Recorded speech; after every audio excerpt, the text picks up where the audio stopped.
So good day everyone. I am Adrian David Villanueva and I am here to report about rights of the human person and his happiness and philosophy of human person and socialism. So this is presented to Professor Edsel Ravino O'Malley. So let's start. So first let's talk about rights of a human person. So every man has a right, for he is not only a human being but also a human person, possessing worth and dignity. So according to Christian concept, man is created in the image and likeness of God. So we are created by God perfectly for us to have worth and dignity. So for us as a human person, we are responsible for ourselves as a human person. That's the most important factor in life. So there are five types of rights. First is natural rights. These rights are not granted by the state but are conferred by a person, by God, and nature for a happy life. So the examples are right to love and, of course, right to live. So these rights that are vital to nature, vital to us.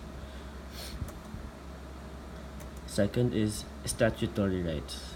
Rights which are granted by human, which are promulgated by the lawmaking body.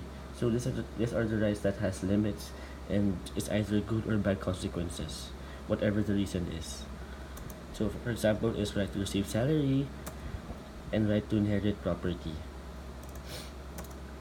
Third is constitutional rights. These are rights granted by the Constitution and includes political rights, freedom of speech, and freedom of expression.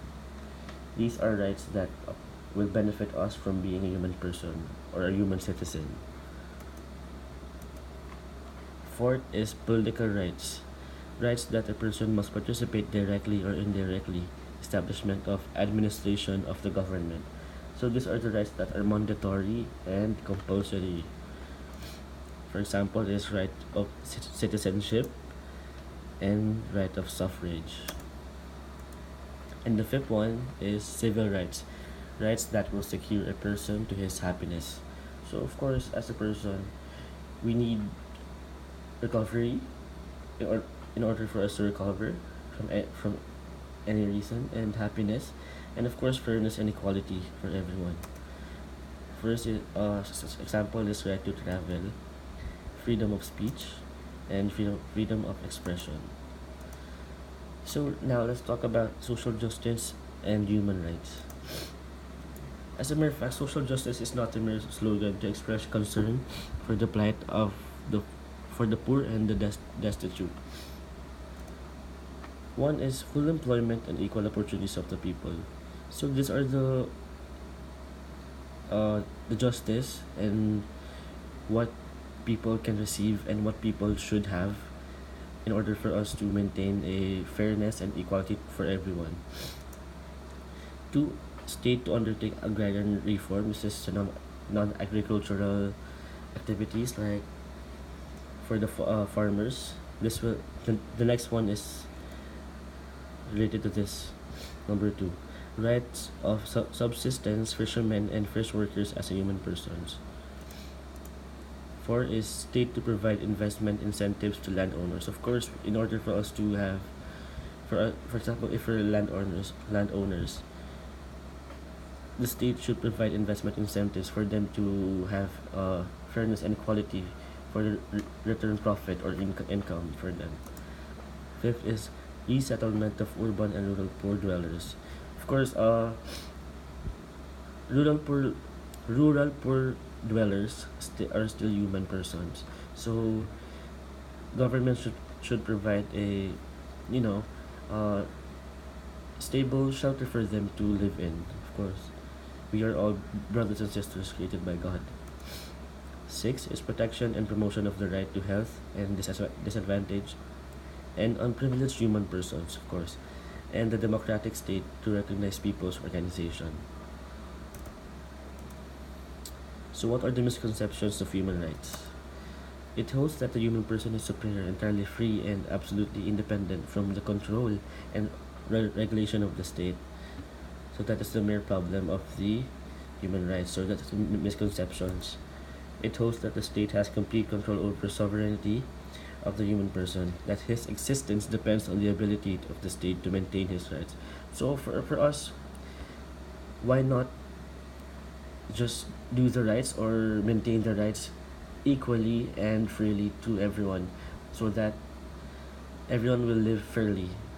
Equality is everything. So what are the limitations also, for example, of human rights?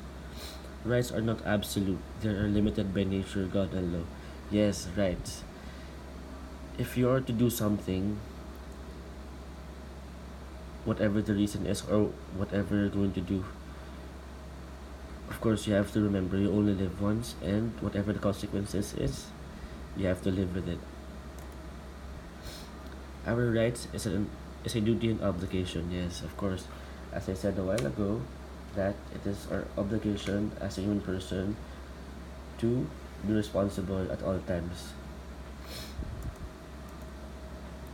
So now let's talk about human person and his happiness. So happiness is very important for us as a human person. Of course, you have to be happy, you have to be free, you have to unwind. So self-fulfillment, is that what you're asking? Wealth, money, you know, love. You have to love, of course. And sex. Are you thinking about sex? Is it happy? Are you contented with sex? That are the four questions when it comes to human person and his happiness.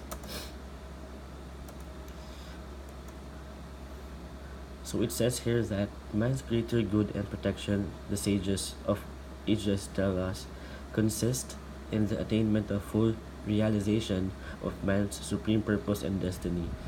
So yun ang sabi ng happiness. Yun ang sabi ng happiness. So the reason why human person disputes happiness is that the human person does not search deeper enough to find out what really makes him happy. So for myself, I really go on to life if what will make me happy.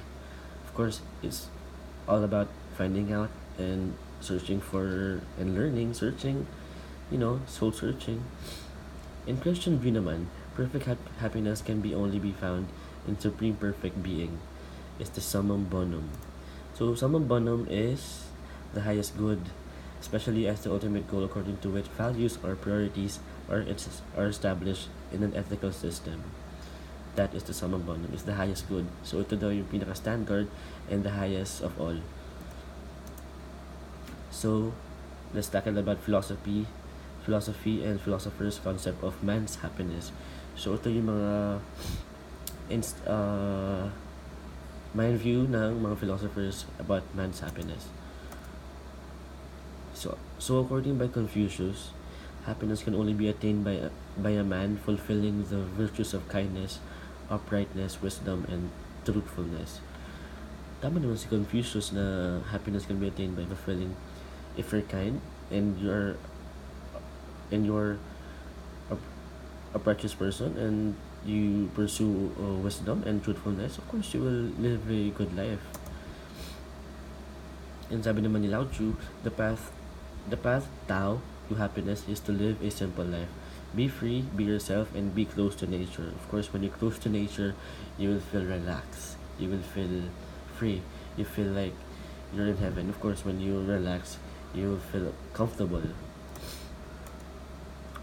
So, according to Buddhism, to attain nirvana, happiness, is to cultivate the virtues of kindness, compassion, simplicity, and equality. Equanimity, correction. So, just like Confucius said, by the virtues of kindness, compassion, simplicity, and equanimity, you'll cultivate happiness. Hinduism. To achieve happiness is to embrace Dharma, that is, renouncing all worldly and pleasures and selfish actions by resorting to spiritual mediation and practices. Socrates. For man to be happy, he must love wisdom and possess intellectual virtues. Of course, you must love the wisdom. You must have the instincts of love and wisdom to everyone, and to possess intellectual virtues. And according to Pythagoras, Man should follow various rules of living that would enable the soul to achieve a higher rank among the gods.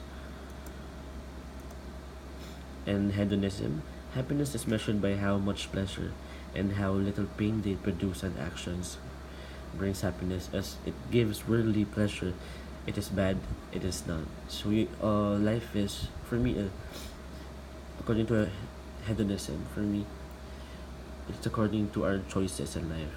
Whatever you do or whatever decisions you make, it's all about choices. Utilitarianism, whatever the good that brings the greatest happiness to the greatest number of people is happiness. Of course, we all deserve happiness and we all need happiness in life. Rationalism, as an individual who could control all his aspects of life by reason, is able to suppose his emotion in exchange of his reason truly makes that individual happy, of course. And by Plato, happiness lies in the foundation of justification of scientific knowledge. Of course, knowledge and learnings are important, and the foundation of knowledge are ideas, for ideas do not change in man. They are immutable. Humanism. Happiness is the capacity of man to form and protect his life in the world in an autonomous way, to vary it and to better it absolutely. Of course, we all need reasons of for it to be verified or to be make it absolute.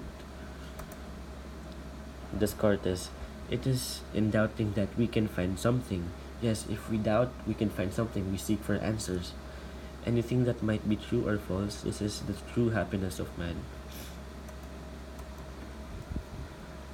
The philosophy of human person and socialism.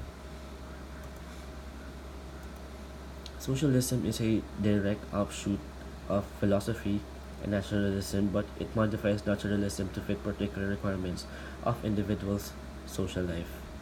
So it's all about us socializing, but in a in a natural way, but it modifies naturalism to particular requirements. So there are certain requirements for you to attain social life. In social life, socialism, society and group life is primordial over the individual's life, and this society is considered the only reality. Socialism okay, focuses on the center of the life and individual's problems in the problem of the society as well. For me, I don't agree with this because once you focus on the society, so why not focus on yourself? So in that way, you can live your life to the fullest. Of course, if you focus on others' problem, okay, let's bring into this. You can focus on them, but not really focus, but by understanding them. That way, you can be a good human person to anyone. So let's talk about the five specific concepts of philosophy of socialism. 1. Society is over and above the individual. The individual is only a segment of society, and therefore his needs and desires are subordinated to the needs and the demands of the society. 2. Conduct is right when it brings social benefit to a greater number, and it's not good when it produces social evil. Of course, social evil is not good to our life. Of course, when you do evil things to a person, of course, I always believe in karma, so I always do good to people. And anything that is directed to the common welfare of society is good after all. The welfare of the people is the supreme law.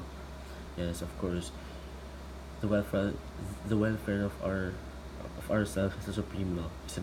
It's the most important. Number 3, human person must learn by doing his own experience. Of course, we need to learn by ourselves. We are the only ones who can learn in life. Thus, learning by doing means that the activity must be something real and true to life. 4. There is no individual freedom of the will for the human person. Will is determined by society, and it is the extension of the will of the group. The individual must therefore conform the group's will to avoid social disapproval or social altruism. Thus, the human person must fashion the behavior to the social pattern set forth by the group in order to avoid social conflict. Of course, by social conflict, in order for you to survive it, you must, as I said a while ago, decisions and choices in life are important. So you have to manipulate and you have to pick the right choices for everyone and to yourself also. 5.